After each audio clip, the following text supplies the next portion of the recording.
experience. Today, he is sharing his valuable knowledge and experience with us. I also warmly welcome Professor Dr. Chandrasekhar SN, Chairman, Computer Engineering Division Board, IEI, and all other dignitaries for their presence and support. I also extend my warm welcome and sincere thanks to Mr. Sudeep Chakravarti, sir, Deputy Director, Technical IEI Headquarters, and Mr. Saurav Dasgupta, E-Technical, sir, IEI Headquarters, for their valuable support, sir.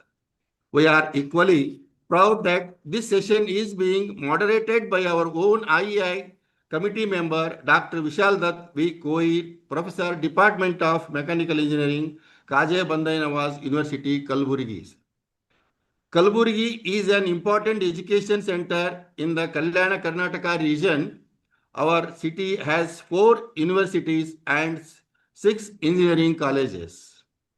This region has a great knowledge, tradition inspired by Jagat Guru Basaveshwara Anubhava Mantapa and Kaja Bandanawaz Dargah and others important places, which promoted open discussion and learning, sir. I welcome all IEI members, faculty, industry professionals, and students. Your participation shows your interest in learning and professional growth. The Institute of Engineers India Kalburgi Local Center is always committed to ongoing organizing such programs to improve technical knowledge and support the engineering community. With these words, I once again welcome our distinguished speakers, dignitaries, and all participants. I wish you all a very informative and successful session. Thank you all, sir. Thank you, Chandrasekhar Kakeri, sir, for welcome speech. Participant and panelist, we are all 3 are sitting in the same room. Myself, the Vishal Dutt V. Koir host. Just now you heard to our chairman Kakeri sir, and to my extreme left is the Uday Shankar Ballari, who is his honorary secretary. So we are all sharing the same laptop. So now I request Professor Chandrasekhar, Chairman of Computer Science Division, to address the webinar. Good evening, all the panelists. And first of all, I would like to congratulate the Kalburgi Center to be host this. Today, it is a right topic we have chosen because there is all verticals they are using, especially you can look into the mechanical industry and healthcare. Even I'm working on the same. Sir, I was visited your Kazabanda Nawaz Sharif College in 2016 in LIC, Local Inspection Committee. I was a member. Yes. This is the one area where we have to look in the what exactly it is tomorrow's and also what is next. That is a big question in everybody's mind. It is running. Traditional technology, it is migrating and traditional technology, it is migrating to the today's industry, looking into the cut down the complexity and improve the technology and also useful to the common society. This is the one. And second one is the banking sector. You have to look in the today's how the banking sector is going on. Still, there are number of loopholes are there where security concern. Those things definitely in upcoming days it will be taken up. And anyway, to be speak, AI, it is a very vast area. So I would like to be congratulate once again, and also I would like to thank the headquarters for giving the permission to be host all this. Thank you, sir, for giving me this opportunity. Thank you. Thank you, sir. Thank you, sir, for your brief this introduction of the webinar, and rightly said that artificial intelligence is ruling the world. Myself, Dr. Vishal Dutt V. Koir, moderator for this webinar. Now I'm going to introduce the today's panelist or the resource person. For that, I would like to share the what I call PPT of my PPT. kindly.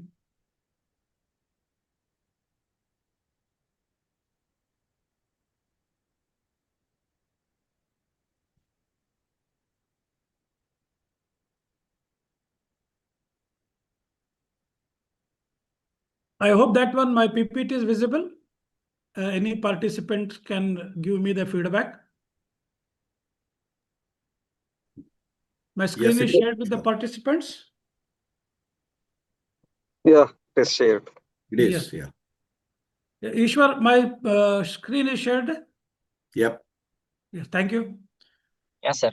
Thank you. Visible. Basically, Ishwar G. Pastapur is a Chief Information Officer and a AI officer. He lives in US, in Michigan State, and we are very lucky that he has taken out time. It is early morning in the in the US. He woke up for us. He has got a wide experience as a technocrat. He has put up around 30 years of experience in insurance sector, and he worked as a chief information officer, AI officer, and he led many organizations very successfully. And apart from this, being a very good technocrat, he founded a AI company called Simply.ai, which is focused on practically adaptation of the AI. In simple terms, the Ishwar is expert in governing the shift from traditional automation to the artificial architectures. And rightly it is said by the Lord Kelvin that if you talk about something, if you able to express it in number, it means you have some knowledge about it. If you fail to express it in number, it says that one, it is just beginning of the your knowledge. So is the credentials of the Pastapur. I would like to put it in numbers. So here are the numbers in nutshell. Total experience of 30 years. In insurance, 24 years. Transformation, around 15 projects he has done. Operational budget is there and project budget is there. This is all in terms of the number. So it makes Pastapur a perfect technologist, a strategist, tinkerer, and a runaway model. He loved to do the innovation. He loved to do the experimentation. And as rightly said by the founder of Alauddin, Jack Ma, that at 20 you should be a good student, at 60 you should be follow some boss, because boss will teach you how to do the things differently. When you at 40 you should do what you like to do it. At 60 you should monitor the things. So rightly the Pastapur is doing the same thing. So apart from this, many awards are in his bag. So there is a long list is there. So many awards are bestowed by Pastapur for his excellent performance in various factors, especially as a data analysis. Some more light I would like to throw on his the latest area or the buzz area of data and innovation. So he is into the implementation of intelligent automation, led the deployment of autonomous agents, RPA, reducing manual workflows, laying groundwork for genetic artificial adaptation. In the field of artificial intelligence and strategic competencies, Pastapur has a credit in predict analytics, data monetization, intelligent automation, digital twin, large language models, artificial governance and ethics, artificial intelligence and data assessment, artificial awareness and training. And these are the some superpowers of Ishwar Pastapur, putting smile on every businessman, driving execution with positive change, mentoring people with building relationship, ability to simplify any complex problem, and focus on innovation, core, digital, and data. To talk about little more about his company, Simplify.ai, he is passionate about cutting through the complexity, and his aim is to what they call make the artificial intelligence from boardrooms to the classroom. He is very much expert in make telling the complex things in a very simple way. It is his power. And with this mission only, we have invited him. So I hope that one he will definitely bring the artificial intelligence from boardrooms to the classrooms. He is not only the technologist, he is a resource person. He spoke in several conferences, to name few: international speaker at Insure Tech New York, Columbus AI Week, and industry forums. And he is also an organizer of Strategic Shift Artificial Intelligence for Insurance Leadership Conference. This is a small testimony by the what you call Michael Egan about the power of the Pastapur. Especially, I'm focusing it on the innovation. I think it is here. It is highlighted one. Ishwar, who has now leads Simplify.ai, believes real innovation isn't always flashy. Sometimes it is about living a process better than you found it. After 30 years in tech insurance, he learned how to modernize legacy systems and deliver true digital transformation, often with limited resource. Once again, I wanted to underline the last word, modernizing legacy systems, delivering true digital transformation with limited resource. So with this, I conclude the introduction of what you call Ishwar Pastapur, and this is the whole overall performance or the what you call details about the Pastapur. And finally, I'm very happy to share that one. Ishwar Pastapur belongs to the Kalburgi. He graduated from Kalburgi. He is post-graduated from Allahabad NIT.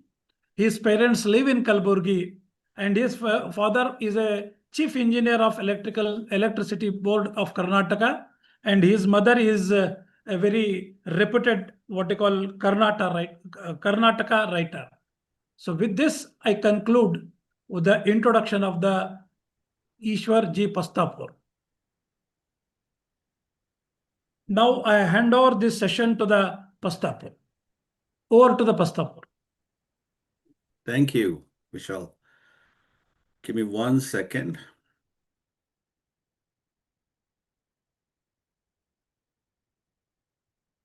Can you see my screen? All good? And now it's visible. Yes, screen sir. is visible. It's visible. Okay, good. Thank you. I didn't realize, Vishal, that you're going to do that extensive introduction. Thank you very much. My name is Ishwar Pastapur, and pardon my accent. I've been in US for quite a lot of time, so my accent, if you have any issues with my accent, please stop me and ask any questions. And I'm not an expert in AI. I know enough to be able to talk and demonstrate. I'm going to talk about a few things today, and I want it to be as conversational, as interactive as possible. So if you need to have a question or anything, please unmute yourself and then ask the question. We'll try to see how best we can answer that question. Okay. So first of all, here is my agenda. I'm going to talk about 4 examples. There are many examples. I think Dr. Chandrasekhar also mentioned a few examples of how AI is impacting. So I'm going to take 4 examples of how AI is actually changing 4 different industries. And then I'm going to dive into what is human intelligence, and that translates into what is artificial intelligence. We'll talk about some common terms. We'll also talk about why it's happening now. Why didn't it happen 10 years back or something like that? And then how AI learns. Let's get into a little bit details of open the can and then get into behind the scenes and figure out why how AI learns. I think that is something that many people don't know. So I just wanted to simplify that for you. And then finally, we will talk about some practical uses of AI. So that's my agenda for today. And let us start with 4 examples. The first one I'm going to start with is filmmaking. If you remember in 2007, when iPhone came up, everybody, I mean, only few people were taking pictures, right? So if you had a good digital or with good camera, you would take pictures. But when iPhone came in, everybody then became a photographer. And same thing is going to happen in the film industry right now. If you want to make a film right now, right? So it takes millions of dollars, lot of people to create one movie. But what is happening? If I can show you a demonstration of what is happening, and this is just one simple prompt. So give me 1 second here. And if people are thinking, who do I look like? Actually, people say I look like Katappa. So just so you know, can you see my screen?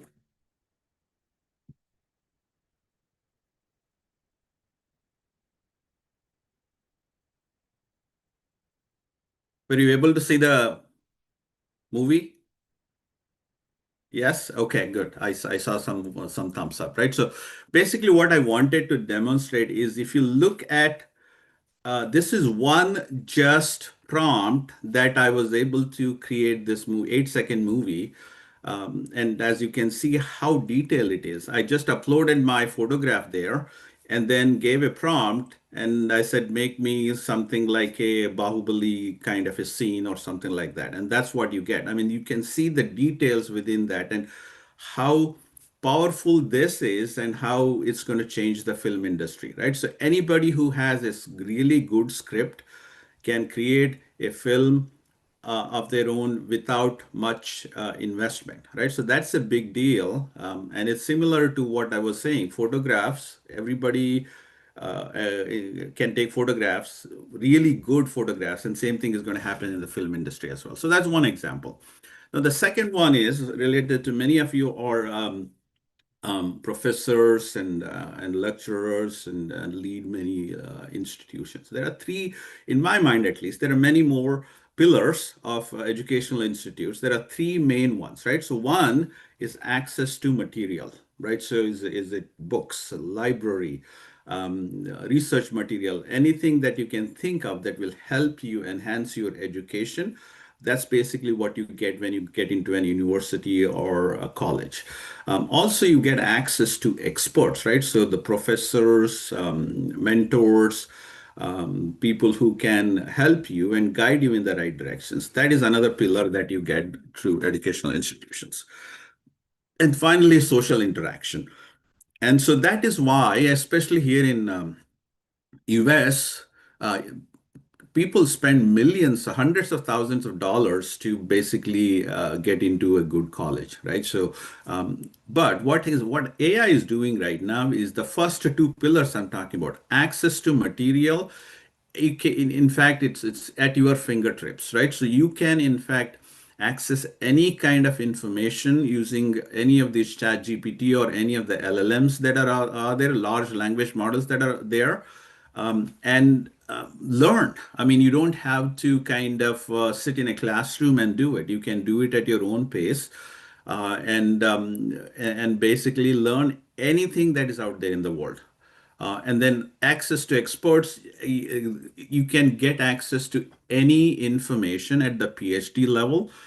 So what I'm trying to say is educational institutions that are built on these three pillars, many more pillars as well, but the three main ones, two of them are changing the world in that industry. What I'm saying is, I'm not saying that educational institutions will be obsolete, right? That's not the case. But what I'm saying is, AI is coming in and then asking everybody in that industry to now to rethink how they can deliver education to the students. That's what is the main topic here, right? So, and that is another second example. The third example I want to talk about, somebody mentioned healthcare. Healthcare, there is a huge change in healthcare. One example is if you look at what radiologists do, right? So radiologists basically, they look at images day in and day out, and then they have to pinpoint exactly where a cancer cell or cancer is happening. And it's a very tedious job, right?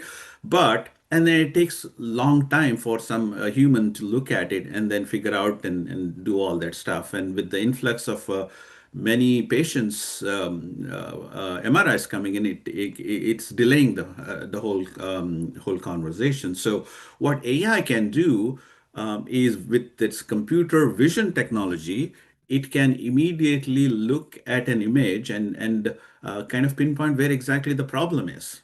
And again, it can do it very fast. It can scan through millions of such images within microseconds and then come back and let you know where exactly is the problem. I'm not saying that radiologist will be absolute again.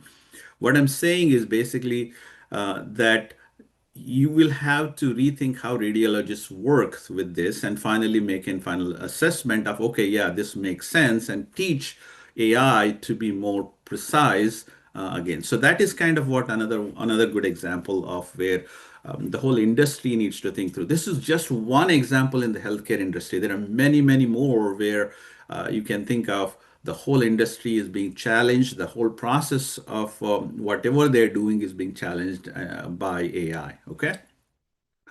And I'm going to skip this one. The fourth example I want to pinpoint is basically, as you know, India, way back in 1992, when we started the whole IT revolution, main thing there was that we can produce IT developers and cheaper. That set up a lot of shops in Bangalore and other places in India, and we all thrived, right?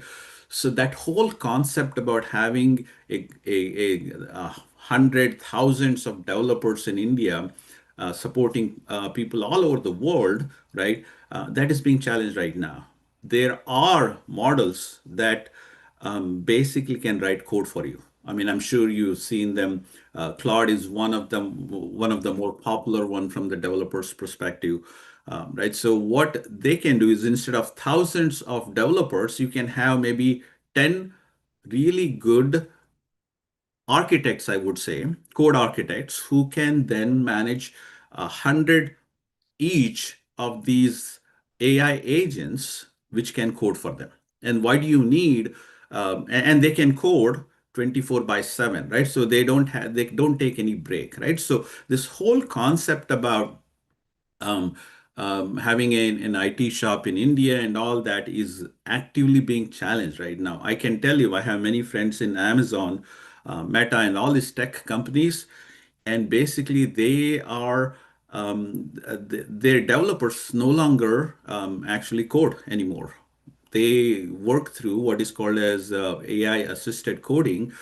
They have code tools such as Cursor or something like that, where they, using a prompt, they code. And of course, they need to know the code, because it becomes very difficult to debug otherwise.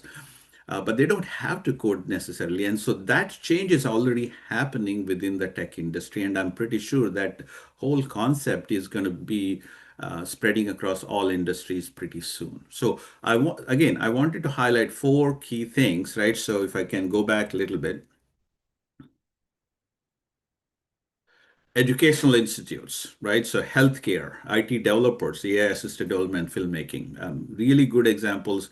I have hundreds of such examples that I can quote, but these, I think, give you some perspective as to how revolutionary this whole AI is coming in and changing industries. I'll stop there for a second to see if you have any questions so far. Okay, so let me get to the next one. Let's talk about human intelligence, because you cannot talk about artificial intelligence without talking about what is human intelligence, right? So human intelligence, I'm not going to read through all of this. You know what it is, right? But I want to highlight a few things, right? It's all about experiences. It's all about adapting to new situations. It's about understanding abstract concepts and then using knowledge to manipulate one's environment, right? We use our five senses: vision, sound, touch, smell, and taste.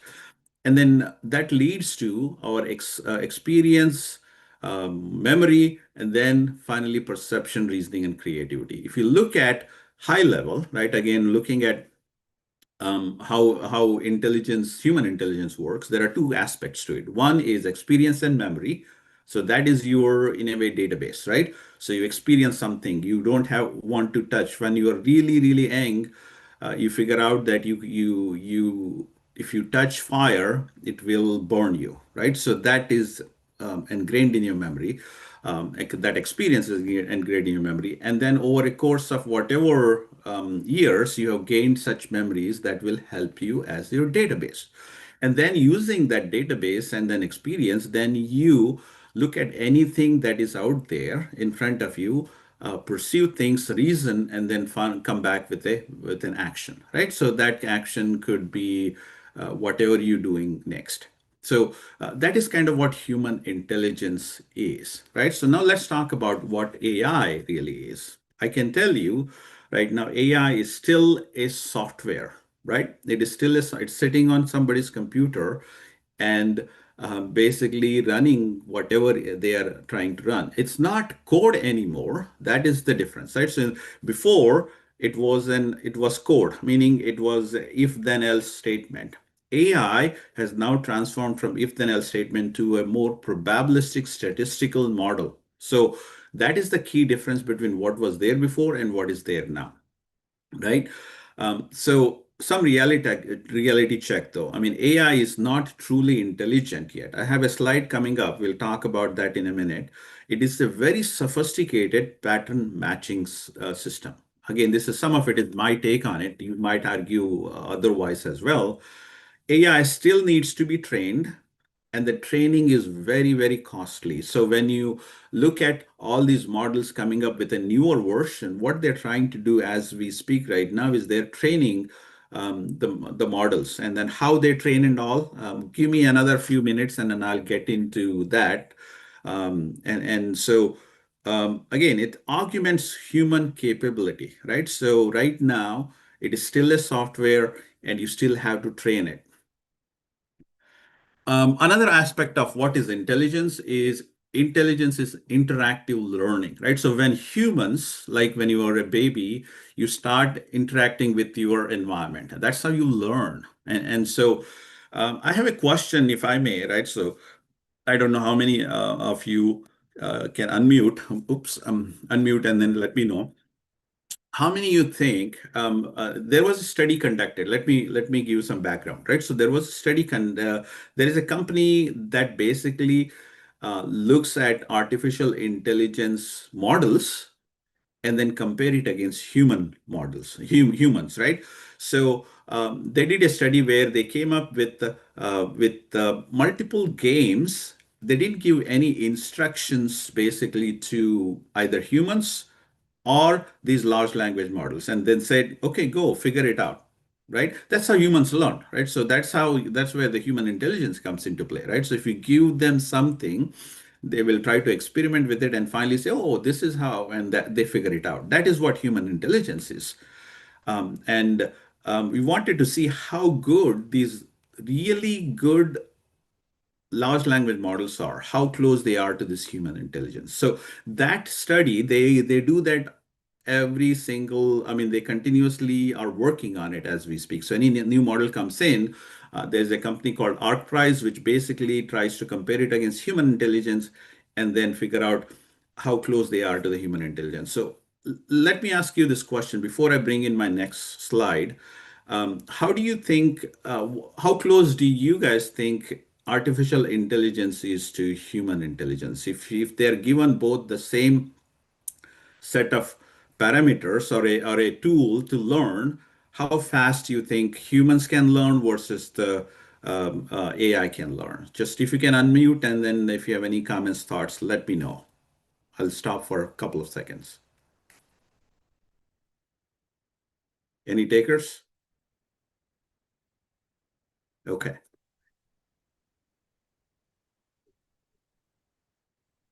So here is the graph. This is a little bit dated, meaning a couple of months old, I think. So I'm going to explain it to you. Again, same game was given to both artificial intelligence and humans, right? And no instructions given. Humans figured it out pretty much, as you can see, these yellow line, red line, and then some of them are really intuitive, right? So some people are faster in figuring things out. So that's the blue line, right? So on an average, they were able to figure it out pretty quickly, right? So because we learn through experimentation. However, when the same thing happened or same thing was given to these LLMs, which are really, really smart, don't get me wrong, they have a lot of knowledge, right? So remember, I talked about knowledge and then using that knowledge. Using part is where the intelligence comes in. They have a really good knowledge. They can figure out any kind of mathematical equation or they can code something. But when we give them something new without any instructions, because they have not been trained in it, it takes them, as you can see, this green line here, they were not able to figure it out, right? So that is the difference when people talk about artificial intelligence. Yes, it can do a lot of things, but at this time, it is not even close to human intelligence. It might be getting there, but still not even close to that close to human intelligence. Hope that makes sense. Let's talk about some common terms right now. Okay, so um, there is what is called as artificial narrow intelligence, ANI, artificial general intelligence, and artificial superintelligence. Artificial narrow intelligence is specific to a area. For example, if you remember, way back in early 2000s, IBM came up with Watson.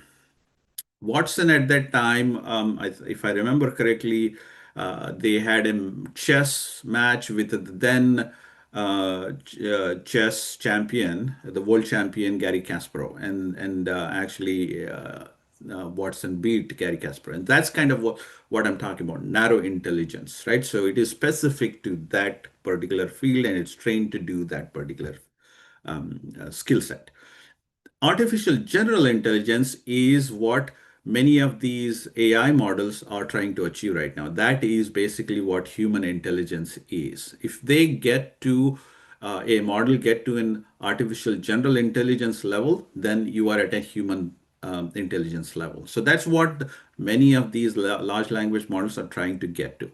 And then artificial super intelligence is way ahead of human intelligence. It's basically it's a super smart and that is the, I mean, if you've seen some of the movies, right? So Terminator and all that, AI taking over. That's kind of is what AI super intelligence is. Okay.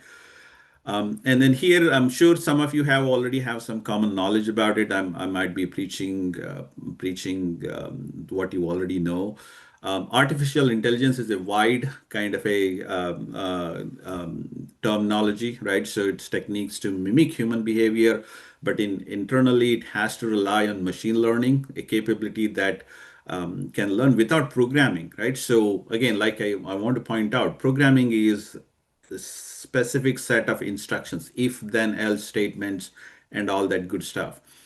Machine learning is not that. Machine learning is probabilistic. It says if it looks like this, then it might be this, right? So it's kind of like that. It's more statistical than a fix. So that's why you will get different results every time you put in the same prompt, for example, right?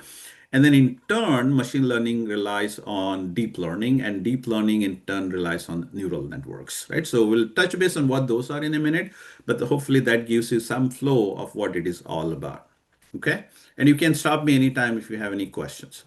So this kind of gives you a perspective of when actually it all started. I mean, if you look at um, artificial narrow intelligence, right? The whole thing started way back in 1960s. Some of us were even not even born at that time. So that's when the research and started picking things up. Machine learning, for example, came into being approximately 1980s, right? And then Gen AI, the effort started probably in 2010s, and then on 2022, November 30th is when ChatGPT came alive, right? So that's when people started recognizing, oh wow, there is some new tool that actually is going to change the world.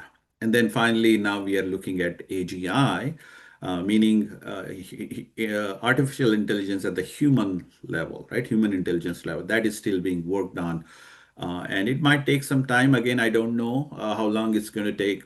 One thing that, again, I want to point out at this time is that right now, any computer system that is out there is finally gets translated to a binary, right? So zeros and ones, right? So anything that you do has to finally get converted to binary and then translated back up, right? So it takes time, effort, and whatnot. And it has its own limitations.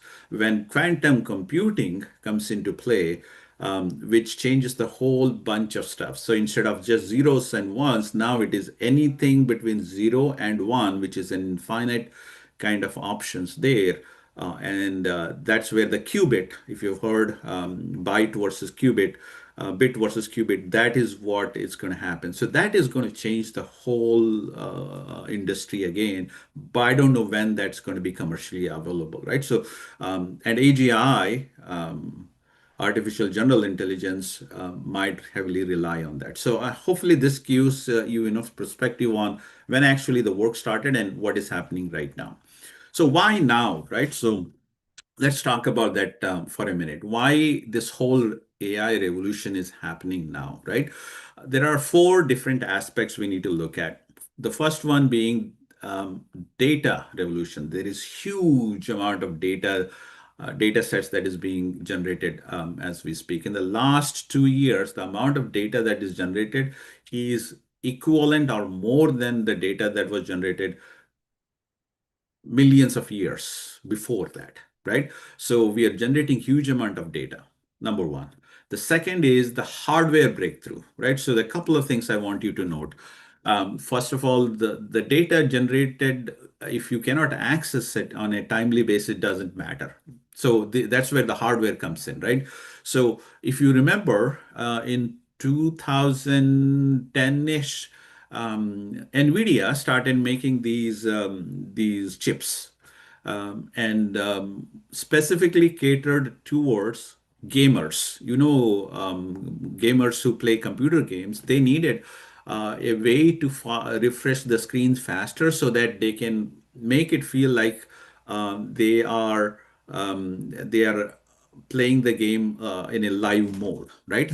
So that's when they started making what is called as GPUs, graphical processing units. NVIDIA started making them. And soon they discovered that, yeah, NVIDIA, those GPUs can then be used for AI. And so now that's why NVIDIA, if you have not bought NVIDIA stocks, I don't know whether you can trade that in India. That's one of the hottest stocks right now because they are doing really good. Everybody wants those GPUs, right? So that's where the hardware breakthrough happened. But what Google did is, I don't want to use GPUs. I want to create our own chips, and so that's where the tensor processing units from Google came about, right? So, and then many of these technology companies are coming up with their own proprietary chips as well. For example, Apple does their own chips as well, right? So there was a huge breakthrough in hardware that actually led to that data that is there accessible pretty quickly. You can now access that data in micro, milli, or whatever seconds, millions of data, and that actually helped the whole situation. And then finally, after hardware, there was a lot of breakthroughs that happened in the software side as well. I mean, I'm sure you heard ChatGPT, right? So ChatGPT stands for GPT stands for Generative Transformer GPT, right? Generative Pre-trained Transformer. That's what the stands for. So transformer technology, it's not the electrical transformer, right? So this transformer technology that got evolved basically helped a faster rate of these LLMs coming to the being, right? So that is kind of also what happened. And then finally, the whole ecosystem of the software working together, now agentic AI coming into play as well. That whole ecosystem basically helped each other out. So these are the four different aspects that came about at the right time to make AI possible, and that's what you are seeing right now. So hopefully that gives you some perspective on why it's happening right now. Okay. So before I get to the next slide, any questions so far? Hopefully this is making sense. Vishal, can you hear me okay? Is everything good? Yes, everything is going fine. Okay, good. Thank you. So now let's get into a little bit of, um, let's peel the onion, if you will, right? So, and then get into how this all works. One of the things that I keep hearing from people is that, oh, they know all the buzzwords, right? Oh, this agentic AI, LLM, and all that. But once you start asking them the question as to how do you know how it works? And that's where I think they start stumbling. And because if you don't know how it works, then it's very difficult to figure out kind of what is the best, how to make best use of it, right? So that's kind of so I'm going to go a little bit behind the scene and then give you some perspective and try to simplify as much as possible. But if you have any questions, again, feel free to unmute and then ask me the questions, okay? So anyone knows what this is? Any doctors? I mean, doctor, medical doctor. I know there are a lot of doctors here, Dr. Vishal as well. So this is a neuron. Every human has about 3 billion neurons in their brain, right? So in their brain. So, and when a child is born, these neurons are there. But what happens is they start when the baby starts crawling or starts learning new things, these neurons work together and then form a stronger bond. And basically, that's how they form some kind of a neural network internally that builds those skill sets, right? So how does a baby start walking? Because they continuously try to walk, fall, and then something triggers in their brain and saying, "Oh, you should do that, you shouldn't do that," and then those bonds continue to become stronger and stronger, and then finally, one fine day, the kid gets up and starts walking. Right? And same applies to any kind of skill set that you want to learn, a new language or whatever it is. That's what happens in your brain. Right? So I just wanted to give you some perspective. And here is what happens in a AI model. This is what is called as perceptron, right? So it has bunch of inputs. As you can see, I'm going to make the comparison here between the neuron, which is on the left-hand side, and then perceptron on the right-hand side. As you can see, there are inputs on the neuron as well, and we do have inputs on a perceptron as well, right? So, and it goes through some sort of transformation and then produces an output. And same thing happens in the perceptron as well, right? So what I'm trying to say is a large language model, even though it is statistical, it's based on mathematics and all that good stuff.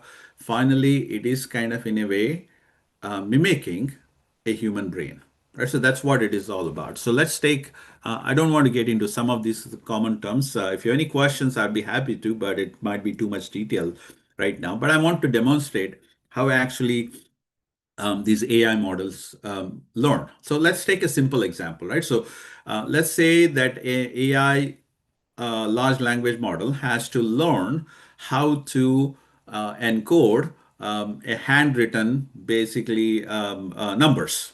That's pretty much it, right? So, and as you can see, 0 can be written in many different ways, 1 can be written many different ways. Same applies to 9, and 5 is most difficult one to figure it out, right? So, let's say this is something that you want the computer or the AI model to learn. How does it learn, right? So let's talk about that in a minute. So what happens is when you get that image of 9, or in this case 9, it is split into let's in this situation 28 by 28 small boxes, right? And that whole thing is then fed into what is called as layers of these perceptrons. So remember, the perceptron had a bunch of inputs. It goes through a transformation and produces an output. In the beginning, like a kid's human brain, this is a blank sheet of paper, right? So even though there are perceptrons formed, the model doesn't know anything about numbers. So what it happens is once you start passing through it forward, and then it figures out, okay, it might be 2. Then you teach it to say, no, it is not 2, it is actually 9. It will go back through the whole thing and then adjust few things, right? So that's what is happening in human brain too, right? So this whole forward propagation and backward propagation continues to happen millions of times. And finally, at some point of time, it says, okay, now I know I can recognize any number, and all the parameters now are set appropriately, and I have learned that skill, right? So I know I simplified this a lot. It's much more involved than that, and I can in fact get into a detailed discussion on how all this works. That's what all those terms were for. But at a high level, this is what happens, right? So, for example, when you put in a prompt in a chat GPT,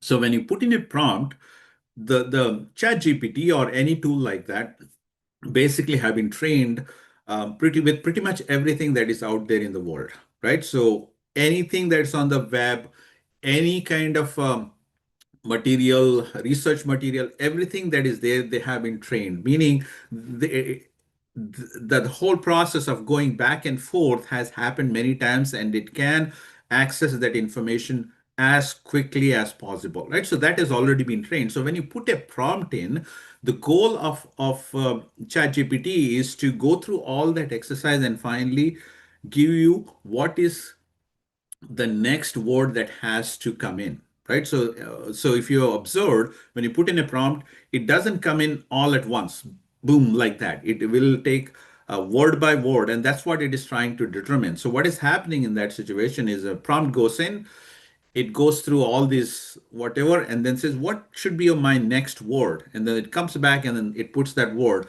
It takes all of that and then again gives the prompt back to the LLMs, and it keeps on going till the whole thing has a final answer, right? So if you have observed it comes back word by word, and then finally at the end it'll say, okay, I'm done, right? So that is kind of what the LLMs is. Because it is probabilistic, that's what happens. And every time you give a same prompt, you will get a different result, because again, like I said, it is more statistical, right? It's not programmatic. It's not like if this happens, do this. It's like if this looks like it, this is what it is. So same prompt might give you a slightly different answer, and kind of that hopefully gives you some perspective what is happening behind the scenes. So I'll stop there, see if you have any questions so far.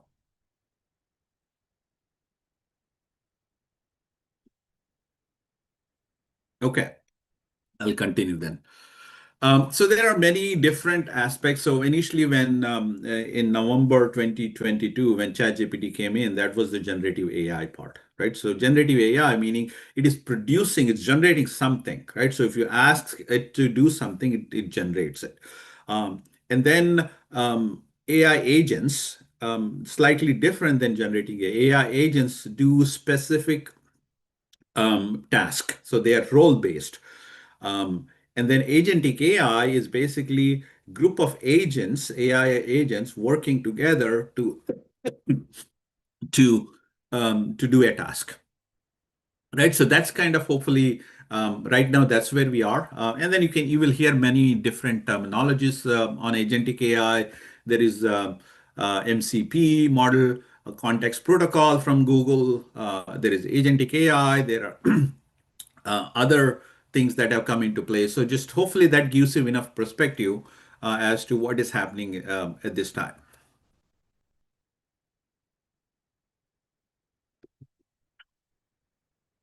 So let's talk about some practical uses of AI, right? So this is my last slide, and then I will stop and see if you have any questions after that, right? One of the key questions that comes to me all the time is what tool should we use, right? So is ChatGPT good? Is Gemini, is Anthropic, or Perplexity, Cloud, or whatever? My take on it is its tool is not important, right? What do you want to do? And that will determine what tool you can use, right? So for example, if you want to do coding, then ChatGPT is not the right one, right? So you either go to Gemini, which has a really good code generating model, or you can go to Claude.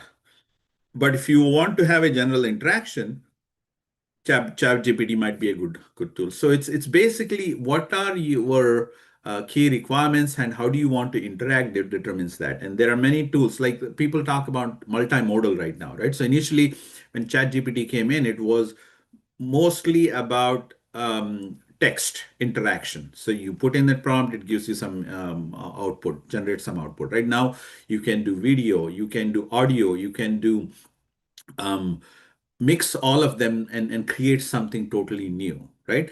So that's where all these different models are coming up, what they're called as multimodal models, right? So that's something you might want to kind of explore.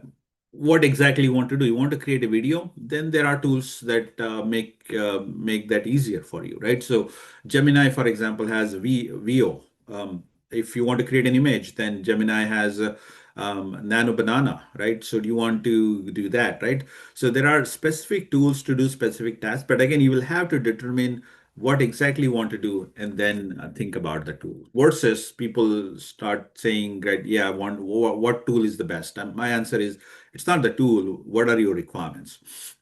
Then prompt refinement, right? So what I do usually when I want to create a really good prompt, because prompt is very important in interaction with your Gen AI tools, right? If you don't give a good prompt, then you will get some generic answer, right? So what I do is it's called master prompt. Basically, master prompt, and you can interact with whatever large language model you're using and say, I want to create a master prompt.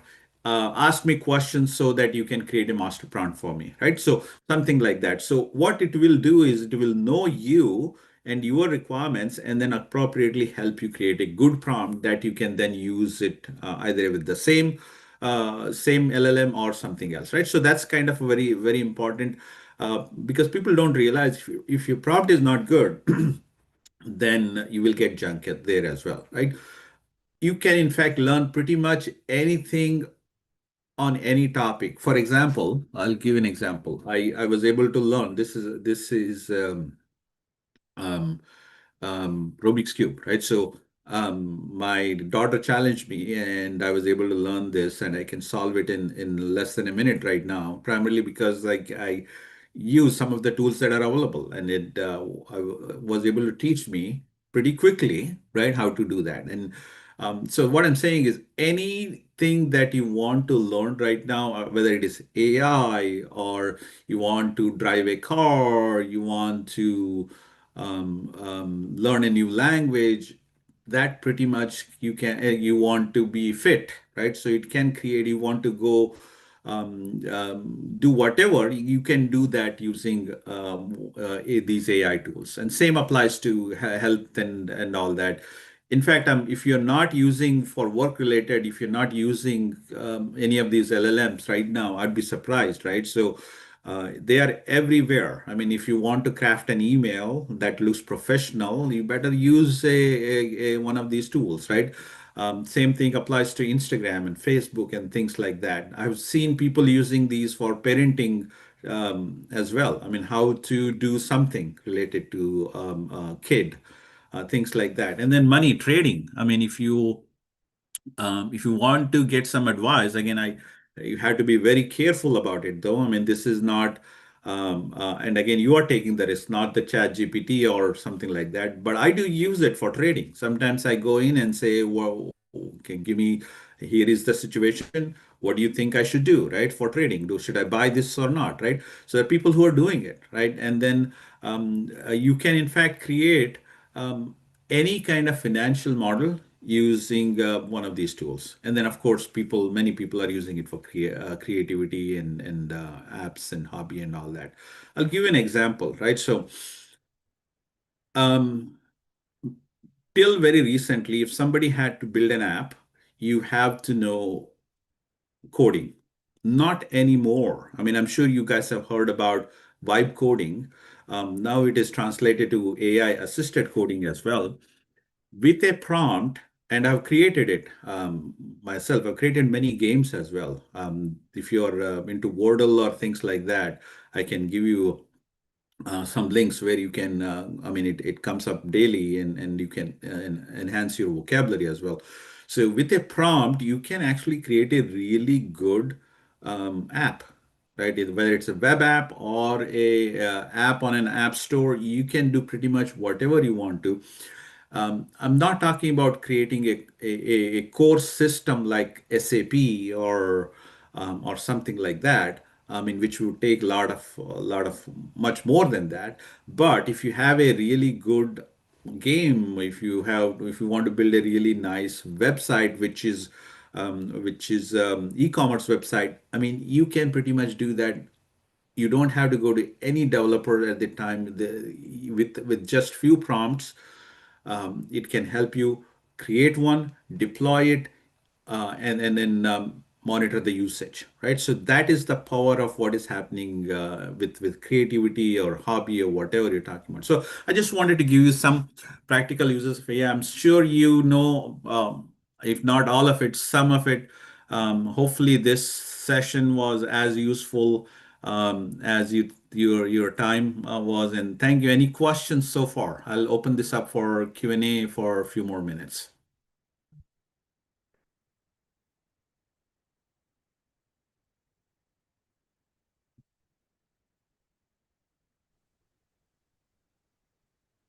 Questions? Yes, attendees, you can unmute yourself and you can ask any question.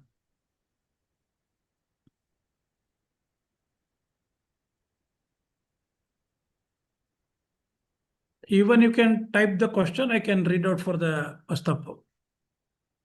Yeah, if you have a question, I think there is something there that came up.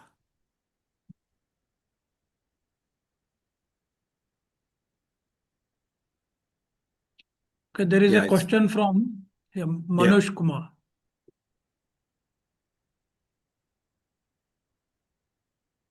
Nano Banana uses.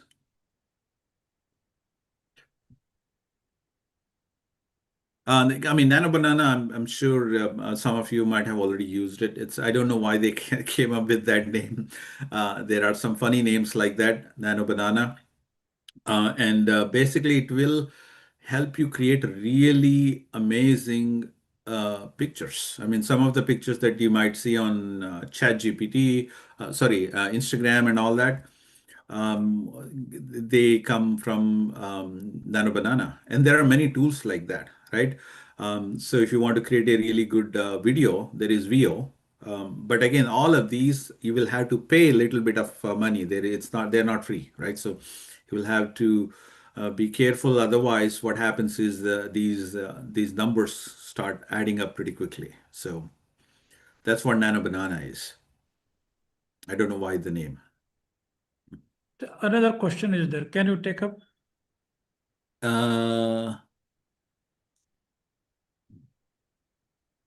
Yeah, one of the things that is, I think, Apana can emphasize more on application area and specific industries, how AI is replacing employees.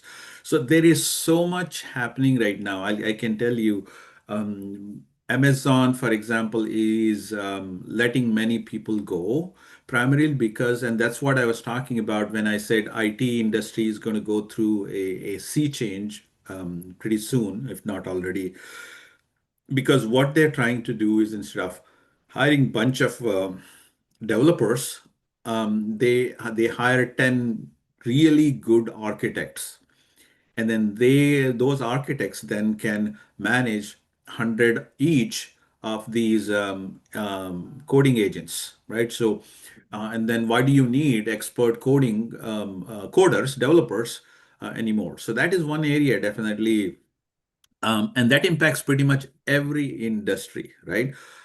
So that is happening as we speak. Amazon has already started doing that. I hear something in the Google as well, and so very important. And that's where all the Indian companies, right? So Capgemini, Infosys, all those guys will have to, TCS included. I was working in TCS long back, included, will have to rethink how they deliver their services now, right? So it cannot be all about, oh, we'll have thousands of people back home here in India, and you can use them, right? So instead of that, they're saying, no, I don't need those guys. I pay $0, almost $0 to these AI agents, and they can do better job than those guys. Why should I hire people like that, right? So they have to think through all of that and then figure out a better way to service the customers. And so those are the kind of challenges or changes that are coming through. Just wanted to know if AI will be able to help senior citizens with all the advanced technology requirements for banking, medical, etc. in future. I think the my initial comment is yes. I think there will be changes. I'm not an expert in the banking. I did take a couple of examples on the medical field, right? So radiology and things like where you can detect few things faster. Specifically for senior citizens, I'm sure there will be. I will have to think through that, and then maybe I can provide some information to Vishal, and then he can then give it back to you. But I need to think that through a little bit more. But if anybody has any other comments or thoughts on that, definitely feel free to chime in. Thank you. This was good. Any other questions? Some questions are scrolling there. Oh, okay. Oh, yeah. I didn't say. Okay. Yeah. Yeah. Arvind, Security is a huge issue right now. That is something that many countries are trying to deal with. If you upload anything personal, I wouldn't advise doing that right now on these, primarily because you don't know how that is being used. For example, your bank accounts, credit card accounts, anything related to your personal, please don't upload any of that, right? So that is a huge issue. Even many countries are trying to come up with regulations to secure your data. And I can tell you, European Union is the one that has the most stringent rules so far.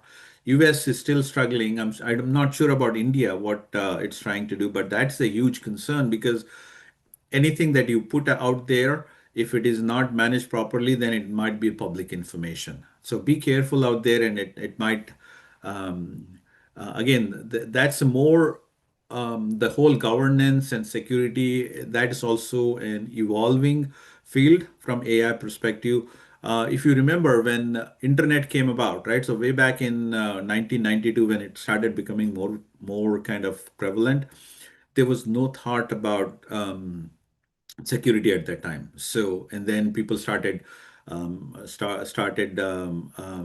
making these viruses and all that bad things, and so that was an afterthought and so right now, similar thing is happening in AI. I mean, everybody was so enamored by ChatGPT, they started doing a lot of things, and then so realized, oops, that's not the right thing to do. And then many companies are also struggling with that concept. So it's a more evolving field, if you will, right? So again, India has to look at what are the regulations that they need to come make into law, because it's a very difficult situation right now. AI can do pretty much a lot of things, and for example, I'm in insurance industry, right? So if AI can deny a claim, then who is responsible and how can you explain to the claimant that your claim is denied because of what AI did, right? So those are the kind of things that regulatory things are coming about, and it's evolving. So we'll have to see how that works out. A I question don't know from much Amar is about. there. Sorry. Uh, Can you take question from Amar? How can one use AI in hardware in regulatory testing and fault finding? Amar, how can we use AI in hardware and regulatory testing and fault finding? How can one use AI in hardware and regulatory testing? Um, is Amar online? I want to know more about what he's thinking. Oh, Amar, you are online. You can unmute and yeah, you can unmute and talk, elaborate the please. question. Amar, I think he is not there. We go to the next question. Yeah. Muthuswamy Lakshman is asking, how much percent of AI has taken over across India in all fields? I think it's a difficult. I don't know. First of all, I don't track Indian kind of landscape, specifically with AI. Um, but it's a very difficult question to answer. Even here in the US, there are some areas where it's really in taking over. Some areas it's still lagging behind because they want to kind of see how it plays out, right? So that's kind of, I'm hoping that's the same deal in India as well. Some of them have, I mean, tech companies, for example, there's no question, right? So they're all using AI day in and day out. But other areas like the field I am in, insurance industry, is very reluctant to use it because they are risk averse, right? So that's kind of, I'm hoping India is also, but I don't know at this time. Okay, I think we will take up another last two questions. One from Manoj Kumar. Yeah.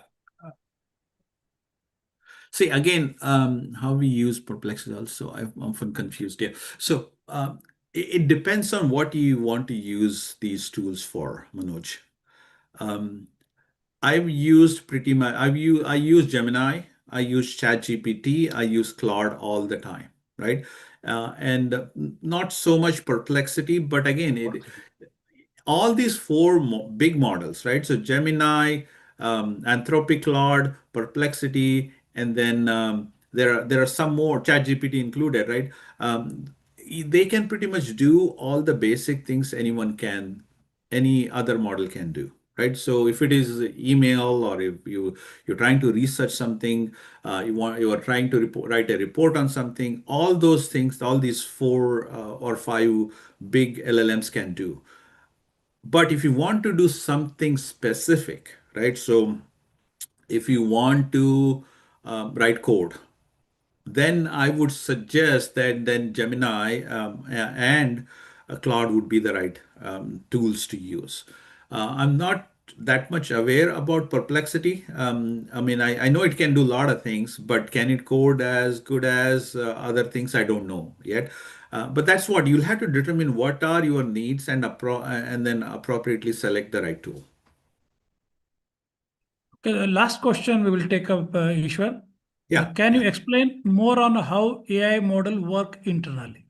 Yeah. So I think I wanted to simplify it as much as possible, right? So that's what I tried doing in some of my that whole perceptron and then transformer technology, and it's very detailed. I can get into, I mean, hour, 2 hour, 3 hour discussion on how actually it works.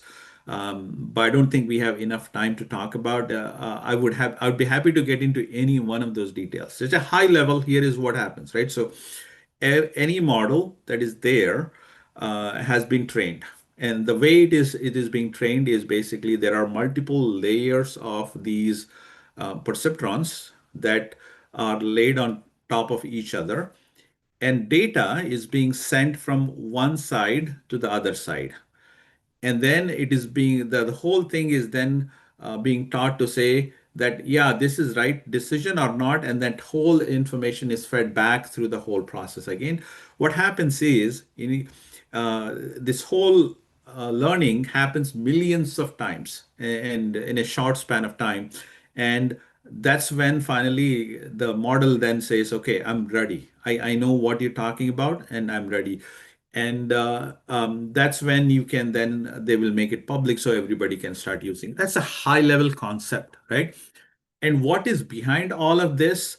Um, I'm not sure if you, I mean, everybody here is an engineer, right? So they have gone through calculus, they've gone through vector algebra, they've gone to statistical analysis and all that good mathematical stuff.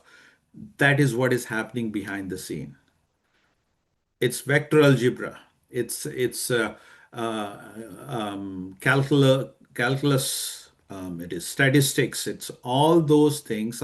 Finally, when you get a response back from from a prompt that you have given on your chat GPT or whatever, the mathematical stuff is happening behind the scene, and finally that's how a probabilistic next word is being produced. That is what it is. So whoever is becoming an expert in those mathematical field are getting offers right off the college, right? So I can give you an example where a guy coming out of a college, I think it was Meta, right? Facebook guy called him and said, I'm going to give you an offer for $1 billion. Come join me. And this guy said, no, I don't want to join you guys. I want to do something on my own, right? So that is what it is all about. And I can go on for many, many hours on what it is all about. There is what is called as RAG, as attention spanning, backward propagation, forward propagation, all the other terms that were there in one of my slides. Each one of them will have has I can have a discussion on that, 1 hour discussion each one of them. What I can do though is I will give Vishal a video which simplifies the whole thing. That video is very powerful. It helped me get through some of the some of the basic concepts. So Vishal, I'll make that available to you so you can then give it to Yes, whoever. yes. I will share with all participants. Yeah. Yes. So thank you, Ishwar Pastapur, for excellent webinar. It was well structured and very systematic approach from for need of education to the final application of ChatGPT. We were all very much interested to know about it. Even a very good comparison you made between artificial intelligence and human intelligence. Overall, it was an excellent performance. Thank you. I hope that all participants have enjoyed this webinar. Before I move to the last part of the webinar, that is proposal of vote of thanks, I request all participants to put on their videos so that we can have a snapshot of it. So participants or attendees, you can.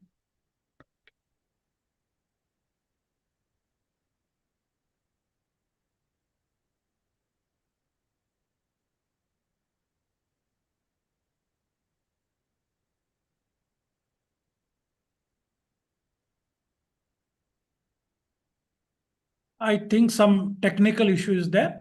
So we move to the next and the last session.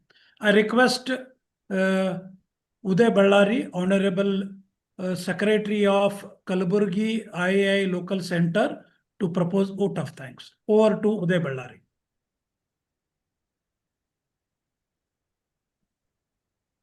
Respected Chairman of Computer Engineering Division Board, IEI, distinguished speaker, Mr. Ishwarji Pastapur, respected Chairman of IEI Kalaburgi Local Center, esteemed dignitaries, faculty members, and dear participants, good evening to you all. On behalf of Institution of Engineers Kalaburgi Local Center, I express my sincere and heartfelt vote of thanks to everyone who contributed to the success of today's technical webinar on the topic AI, the invention that's quietly rewriting every industry. First and foremost, I express my deep gratitude to our distinguished speaker, Mr. Ishwarji Pastapur, founder of Simplify.ai, for delivering an excellent and insightful session. His valuable thoughts and real-world experience on artificial intelligence have greatly benefited all of us. We are especially proud that he is originally from Kalaburgi and is contributing globally in the field of this technology. I extend my sincere thanks to Professor Dr. Chandrasekhara S.N., Chairman, Computer Science Engineering Division Board, IEI, for his kind presence, encouragement, and support to this program. I would also like to express my heartfelt thanks to Engineer Chandrasekhar A. Kakkeri, Chairman, III Kalburgi Local Center, for his leadership, guidance, and continuous support in organizing such meaningful program. I sincerely thank Dr. Vishal Dutt V. Kohir, Professor, Department of Mechanical Engineering, Khaja Bande Nawaz University, Kalburgi, and III committee member for effective moderating this session. I express my sincere thanks to Mr. Sudeep Chakravarti, Deputy Director, Technical III Headquarters, Mr. Saurav Dasgupta, III Headquarters, Technical, for their valuable support, coordination, and for granting permission to organize this important technical webinar. My special thanks to the moderator, organizers, and all IIA members who worked hard behind the scenes to make this webinar successful. I also thank all faculty members, engineers, professionals, and students who actively participated in this webinar. Your presence and interaction made this program meaningful and successful. The Institution of Engineers Kalburgi Local Center will continue to organize such programs for benefit of engineering community. One thing I would like to tell you people, unfortunately, today morning, our speaker, Ishwar Pastapur's grandmother passed away at the ripe age of 100. In spite of his loss, he has agreed to give this talk, and moreover, in a couple of years, he is flying back to Kalburgi, his hometown.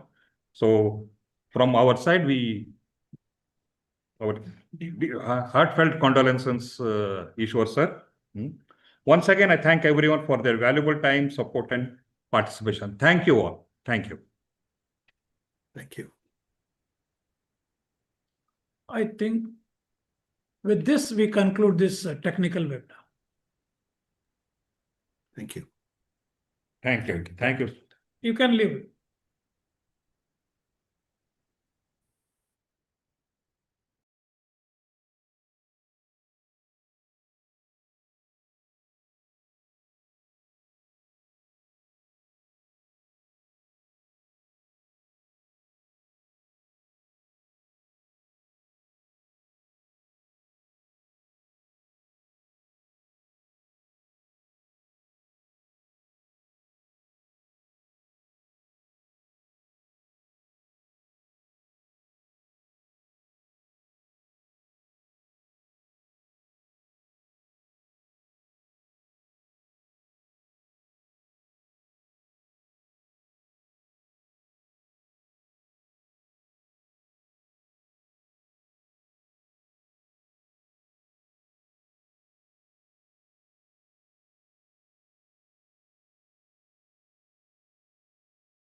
Dear participant, those who are registered and wanted to have e-certificate, they can pay. The link is there with the flyer.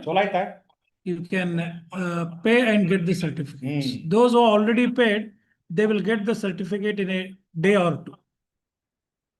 Nandu class part sorry on first standard.